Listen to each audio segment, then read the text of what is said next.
Okay, here's a pretty quick look at my Cularis build. I'm about 95% complete, more like 98%. I've got the whole plane built, got the wings done. The only thing I haven't gotten completed yet is I bought an aluminum folding prop spinner for this thing.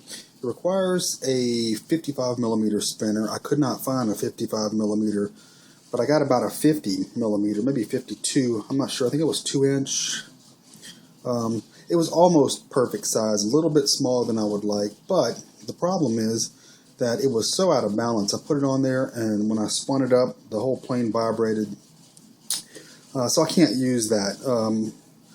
So I went ahead and bit the bullet and bought the multiplex spinner. It's 55 millimeter. It's about 20 bucks delivered for a plastic 55 millimeter spinner.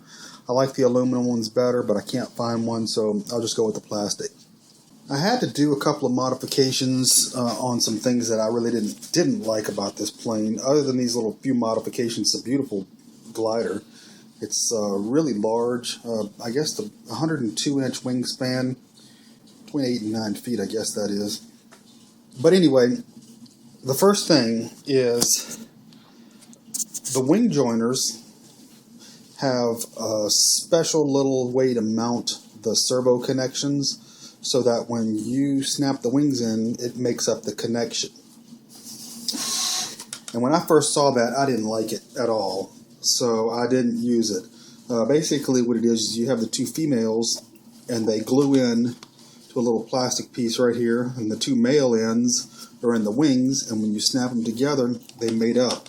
The problem I see with that is if your wing is loose at all, I can foresee it having a terrible time maintaining a connection, and if you lose control on one of your wings, well, you're gone.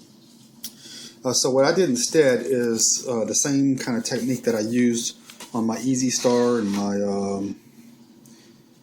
couple of other planes, which is basically I took the male ends of the servos connectors and I actually just recessed them into the foam here. And so basically when I get ready to hook my wings up, I've got the servo connectors coming out the top. I snap these two together. And once the wings are snapped together, I just plug them in.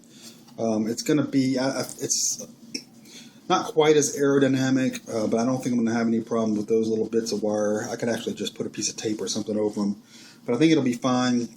I'm more confident having the servos mounted this way rather than just making up the surface on the inside. While it looks nicer, I'm just not really confident in that.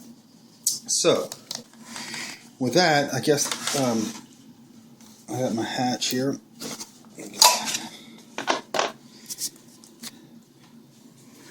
I'm going to be flying this with a Corona RP8D1 72 megahertz receiver.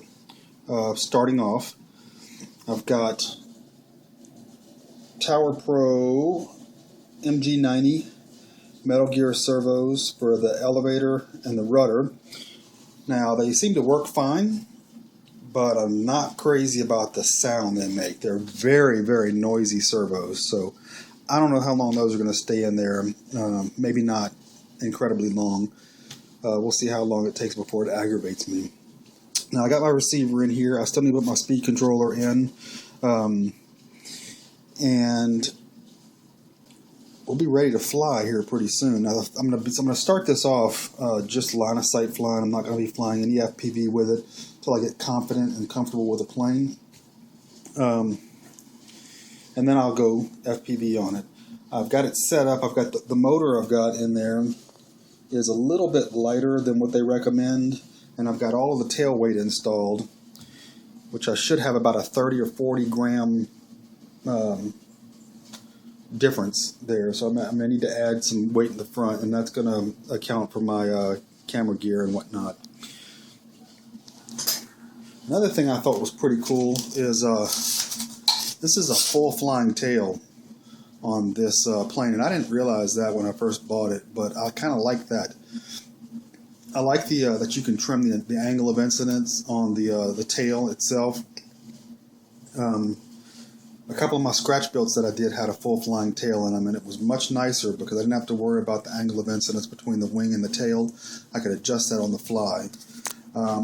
The horizontal and the rudder, actually, I've got covered with Econocoat, and I really like that stuff. It's cheap and it covers really, really well, so I've been using it a lot on my builds. I've also covered the canopy with the Econocoat, and makes it stronger, and I think looks nice. So inside of here is tons of room. I mean, there's just tons of room inside this canopy, and that's where my FPV gear is going to go. I'm going to have my Horizon HD 1080p camera. I've got the LCD removed on it, so the electronics are going to mount right here in the back. The head is going to come up on the top right here, and I'll have a 180-degree servo, and so just the little head will be sticking out. I'll have my OSD mounted up here, and I'm not going to have any other electronics, FPV electronics in this plane. I'm not going to fly with a stabilizer. I'm not going to have a return to launch unless I change the OSDs and get one with it built into the OSD, but I'm not going to add a lot of unnecessary electronics here. And I'm going to have my video transmitter set in the foam somewhere along the back of this fuselage here. It just all depends on where my CG works out once I get the rest of the FPV gear, and I'll have the option to move that transmitter along the tail boom here to get the CG just right. I've got a little groove right here that I can run wires, and they'll go in right here. I'll cut them in and pull them through inside the fuselage, so that'll be it'll be flush mounted with a little antenna sticking up. So that's going to work out okay. Other than that, the only mod I really made here is just the way the servo connectors go. I just didn't like the way they worked out. On the bottom, my 72 megahertz antenna comes out the bottom here and runs in this tube all the way down the back and out the back right there. And I have another 39-inch section that I could add to it to double the length. I've got a little mark on the outside of the fuselage back here, and what that is the multiplex counterweights. They're little steel balls that go inside the fuselage here to give tail weight. I put them both in there because I plan on having some extra weight in the nose. But if I need to take them out, I marked where they were so I can just slice them out with a razor blade and pull them out if I need to. And finally, the only thing I've done to the fuselage is, I don't know if you can see this, but from the nose to about right here, I've got some clear shelf paper. It's kind of a vinyl sticky stuff, but it doesn't stick really well. What I've done is put strips on there, and then I hit it with my my sealing iron, and it really stuck it down nice, and that's going to give a lot of durability to the bottom. One thing about this foam, you land on pavement or anything like that, it just grinds it down. You land in grass and it just funks it up really good. You get green stains all over it and whatnot. So I actually thought about maybe trying to put a wheel or something on the bottom, but I don't think I'm going to do that. I'll just keep that vinyl on the bottom, and that should work out pretty nice. Okay, on my wings here, the only real modification I had to do was one of my flap servos. I had to cut and flip around so that it was oriented the same way as the other one, because I want to be using my flaps on a Y. I've only got 8 channels on my radio, and I didn't want to put the flaps on individual channels, although I could do a lot of cool glider stuff with that. I just wanted to use the flaps on one channel. So I've got a servo reverser,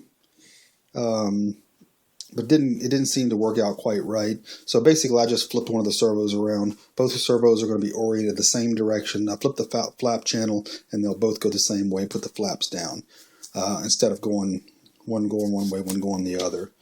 But yeah, so anyway, there it is. I'm looking forward to getting my new spinner in, hopefully this week, and I'll be able to go ahead and put the prop on. And next weekend, we should be doing a maiden on this big glider. Not much going on this weekend as far as flying's concerned. It's Mardi Gras week, and I've been hitting the parades and kind of having a good time. So anyway, there it is. Quick look at the multiplex Cularis, and I'm excited to get this thing up in the air.